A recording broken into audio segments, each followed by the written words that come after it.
Hello, how you doing, y'all? So today we are going to make some salmon for dinner. So if you love salmon, keep watching. If you're a little questionable about loving seafood, I encourage you to keep watching to get some tips, maybe something you can take away from this, and also potentially a recipe that you can try that may change your mind just a little bit. So you hear seafood, you're probably thinking, oh my gosh, who has time for that? I don't really want to deal with like raw fish and all that stuff. And so I have the perfect solution for you. And this is a recipe that I love. It's super simple. And it was actually inspired the other day. One of my friends was telling me, oh, implement the KISS strategy, which is keep it simple, stupid, right? And I think so many times we tend to make things so overwhelming and complicated that it becomes too much of a burden and something that we just don't want to do, we don't want to continue. And so this really implements the KISS strategy. Keep it simple, okay? I don't think you're stupid.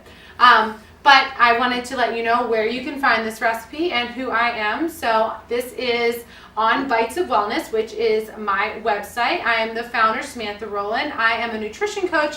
I'm a faster way to fat loss coach, and I'm also a certified personal trainer. It is my goal to help you get a healthy dinner on the table in 30 minutes or less. And that is through strategies like meal planning, meal prepping, and also implementing what I call 5-minute meals.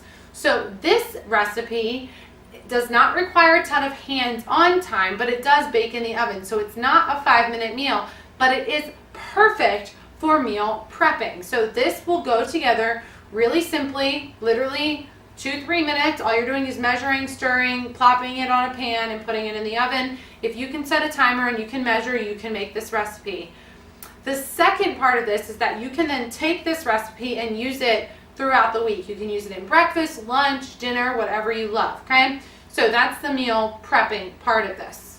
I haven't lost anybody, right? Okay. So I want to go through the recipe. Again, this can be found on Bites of Wellness, and I will make sure there's a link to this recipe directly.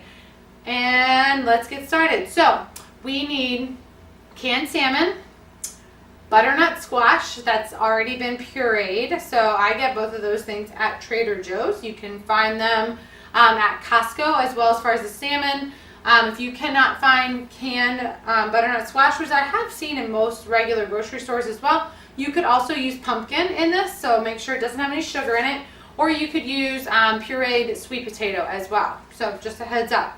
I am using boneless, skinless, no salt added. This is 6-ounce cans. Okay, so Trader Joe's can looks like this. In case you're wondering, everybody always asks me, what's the can look like?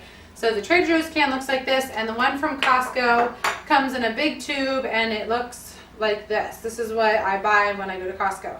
They probably have it a lot of other places too. Again, 6 ounces. So you need 2 of these. I've already drained them. They do compact in water, so drain those babies. And we need a 1/2 cup of, again, either pureed butternut squash. You can do pureed pumpkin, or like I said, sweet potatoes as well. So this is a 1/4 cup, so I need 2. So tell me what you guys do normally through the week for meal prep. I'd love to hear your comments. Do you do any meal prepping? Do you do like crock pot chicken or turkey? Do you plan your kids' meals? What do you do right now, and do you want to get better at it? Is it something that you're focusing on? Maybe it's something that you're going to work on in the new year. I want to see your comments below while we go through this, okay? So again, 2 cans of salmon, a 1/2 cup of butternut squash. I'm using some ground flax. Make sure it's brown. You guys, I store this in the freezer. As soon as you open the bag, it tends to go rancid with exposure to the air. So you want to make sure you store your ground flax in the freezer. Just a tip. So 2 tablespoons of that ground flax. We're going to use an egg white. If you want to use the whole egg, you can. I cannot promise you that the change in consistency, I haven't tested it with the whole egg. So I just use the white. The egg tends to be a little bit eggy for me. Is that a word? I don't know if that's a word. But, so you're just going to crush up everything, combine it all. We're going to add our spices. I'm going to give you some heads up on the spices. And then this just bakes in the oven, guys. Again, it's very quick to bring together, super simple. The flax is going to absorb some of the egg yolk, all that stuff. So we're going to put this together, let it sit, and measure out all of our spices. So I've got curry just in the jar, nothing special about it. If you don't love curry, you can skip this. You could make this Mexican, so you could add your favorite fajita seasoning instead.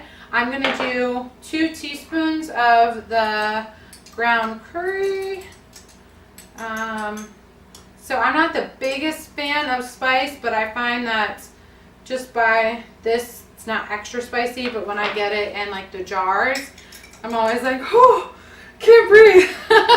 So if you're using a jarred or you like more spice, you could add cayenne, things like that. But this base recipe can be altered any way you want with whatever spices that you love. I'm going to do a teaspoon of cumin, which is a great complement to that curry. Dave hates cumin. It's not for Dave, so I'm going to just keep on keeping on.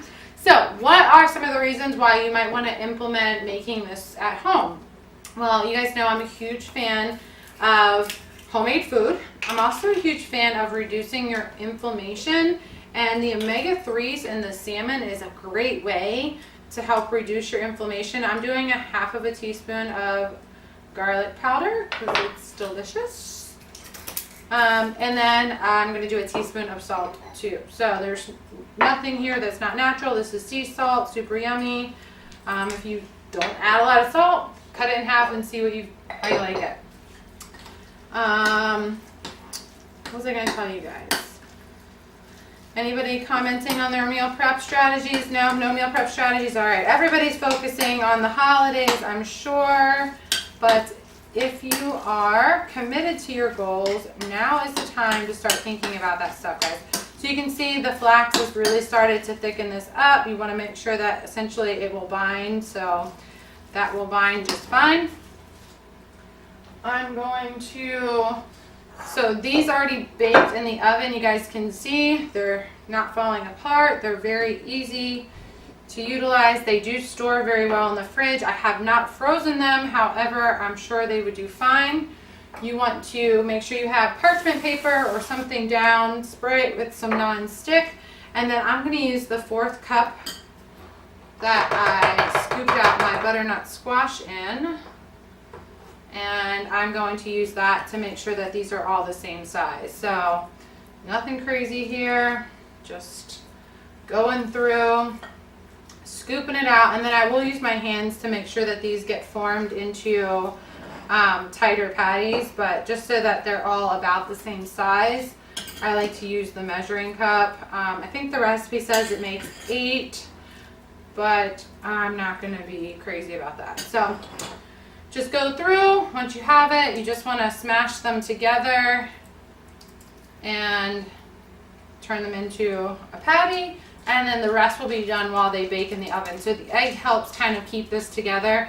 I haven't tested it yet without eggs. I apologize if you can't have eggs. I'm sure whatever your normal egg replacement is would be fine, but I don't know that off the top of my head.